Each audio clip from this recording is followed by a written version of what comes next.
Dernier paragraphe de ce dernier chapitre, comment stocker et lire des données sur un disque optique. Les CD, DVD ou Blu-ray sont des supports du stockage optique. Les informations qu'ils contiennent sont codées en langage binaire par une succession de bits et inscrites sur une piste disposée en spirale. La profondeur des trous est choisie de telle sorte que l'onde lumineuse réfléchie par la plaine et celle réfléchie par une alvéole sont en opposition de phase. Les interférences sont alors destructives entre ces deux ondes lors du passage d'une alvéole à une plaine ou l'inverse. Regardez le schéma.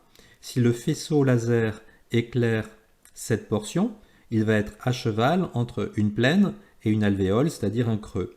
Donc une partie du faisceau va parcourir une distance qui va être plus importante. Pourquoi? Parce qu'elle va aller jusqu'au fond de l'alvéole.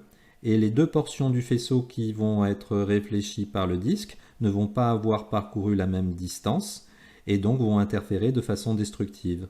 Par contre, si le faisceau laser éclaire une plaine ou le fond d'une alvéole, toutes les portions du faisceau vont parcourir exactement la même distance, il ne va pas y avoir d'interférences destructives, il ne va y avoir que des interférences constructives. Donc si les interférences sont destructives, on va avoir un faisceau lumineux résultant qui va avoir une intensité lumineuse faible et c'est codé pour 1. Et par contre, si les interférences sont constructives, on va avoir donc un codage pour 0.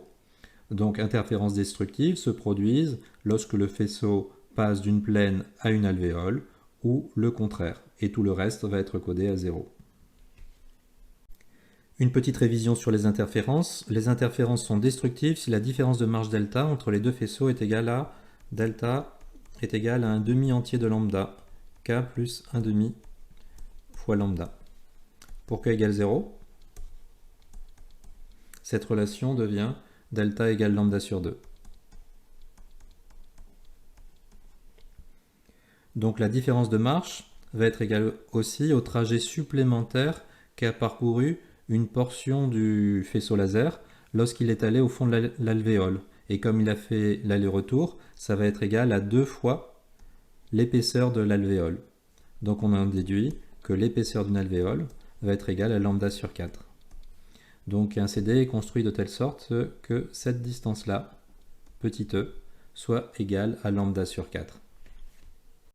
Comment augmenter la capacité de stockage d'un disque optique? Pour accroître la capacité de stockage d'un disque, tout en conservant le même format, il faut que les inscriptions sur les pistes soient les plus fines et les plus rapprochées possibles. Mais lors de l'écriture et la lecture, on va être confronté à un problème, c'est le phénomène de diffraction.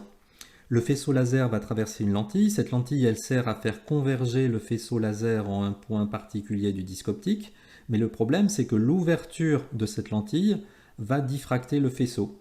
Et on va observer non pas un point sur le CD ou sur le disque optique, mais une tache de diffraction. Cette tache de diffraction va être d'autant plus petite que la longueur d'onde du laser va être petite. Et à ce moment-là, il va être possible de lire des inscriptions d'autant plus fines.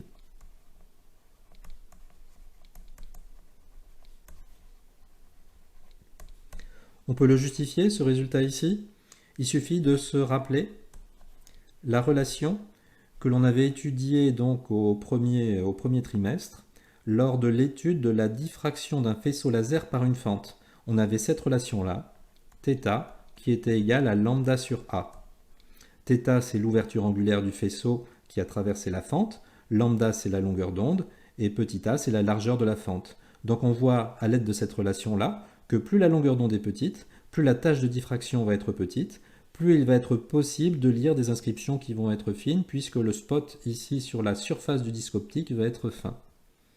Donc on voit que avec un CD, on peut travailler avec un laser rouge qui a une longueur d'onde de 780 nanomètres, mais pour après lire des inscriptions sur un DVD, il faut un faisceau laser, un spot laser qui va parcourir le DVD qui va être beaucoup plus fin, ce qui impose de travailler avec une longueur d'onde qui va être plus petite. On est toujours dans le rouge à 650 nanomètres, mais pour un Blu-ray disque, les inscriptions sont beaucoup plus fines, il faut que le spot soit encore plus petit, donc on travaille à 405 nanomètres, donc coloration bleue du laser, d'où le nom de Blu-ray.